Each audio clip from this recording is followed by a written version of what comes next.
morning, Stampers. I'm Josie-Cauler with fancyforstampin.com, and thank you for watching my very first video tutorial. And today we're going to be making this adorable little windowed card box for 4x4 cards and envelopes. Now, of course, these are too small to put in the regular mail. However, this would make a great little gift for someone, and they could use the cards for gift tags. So let me open up this little box so that you can have a look at the cards we're going to make. But we're going to start with the box first. Let me put this off to the side. And to make the box, for the box top, you need a piece of 5 5/8 inch cardstock. You need a piece of cardstock that measures, 5 5/8 by 5 5/8. This is Melon Mambo that I'm using. For the card bottom, you need a piece of cardstock that measures 6 1/2 by 6 1/2. And to make the window in the top of the box, you need the second largest square from the squares collection, and you need a piece of window sheet that's cut to measure 4 1/4 by 4 1/4 inches. Okay, let's start with the box bottom. Let me grab my scoreboard here. For the bottom, we're going to score the bottom at 1 inch on all 4 sides.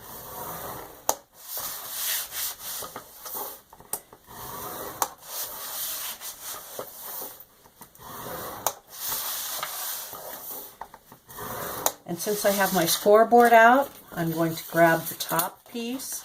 And if you notice, I've already scored and cut this because I had a slight video mishap earlier, but this is scored at 1/2 inch on all 4 sides.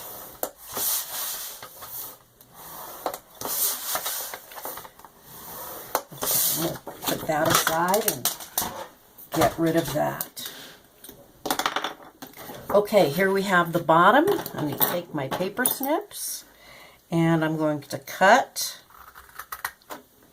and take out a notch. I found that if you remove a little notch, it makes the box line up a little, sides line up a little better when you start assembling.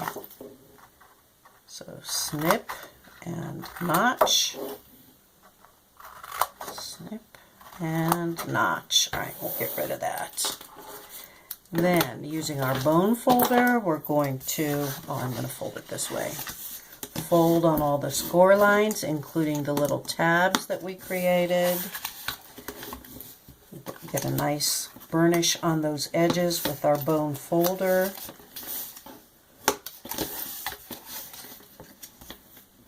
Okay, and once that's done, oh, forgot these sides.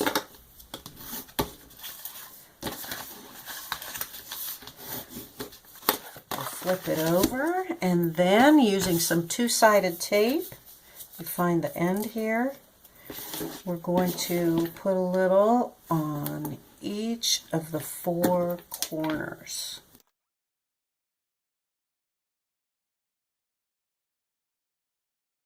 Actually, it's a good thing I had that little video mishap because it gave me the opportunity to practice. But now I have 2 box bottoms, but that's okay. I'll make more cards and give them as a gift. So we're going to remove this little piece of red backing. Always sticks to my fingers. I like to use my piercing tool to help lift that. Okay, and then we'll just assemble the box. Remove these. Okay, that was my husband telling me he fired up the sprinklers. So, I don't know, we've been having some pretty spring-like weather here in Colorado. It worries me because I'm wondering if we're going to get snow in June this year. I know some of you might think, oh, that's ridiculous, but in Colorado, it's possible. We've had snow in May, and I've heard stories of snow in June, so. Okay, so we've got the box bottom together. Now, let me get my box top. Here, I've already scored it and snipped, just like I did the bottom. You snip along the score line, one score line in the corner, and I'm going to fold my edges, get rid of some of these things here, and burnish them with my bone folder.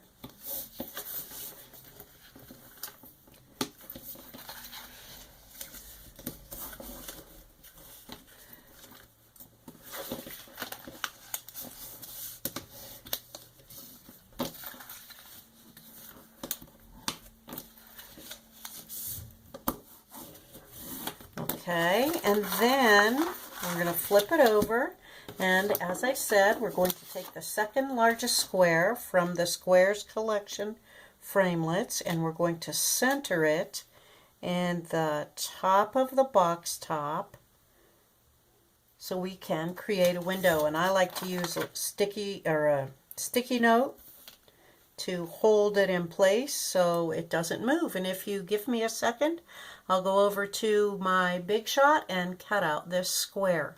Okay, so I've got my square cut out. We'll set those off to the side. And now what we're going to do is I'm going to put my silicone craft sheet underneath this square, and I'm going to run some snail adhesive along the inside edges of the square that I just cut out.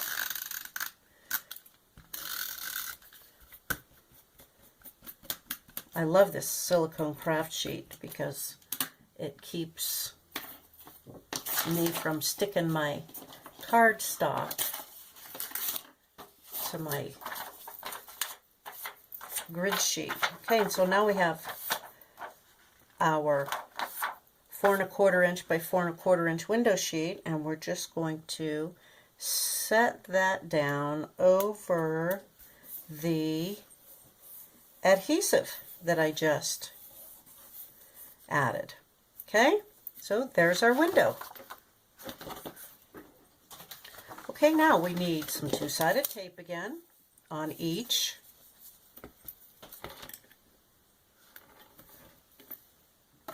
tab,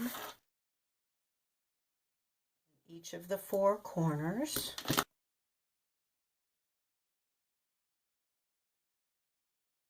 And we will remove the red backing and can you see that? Start assembling the top.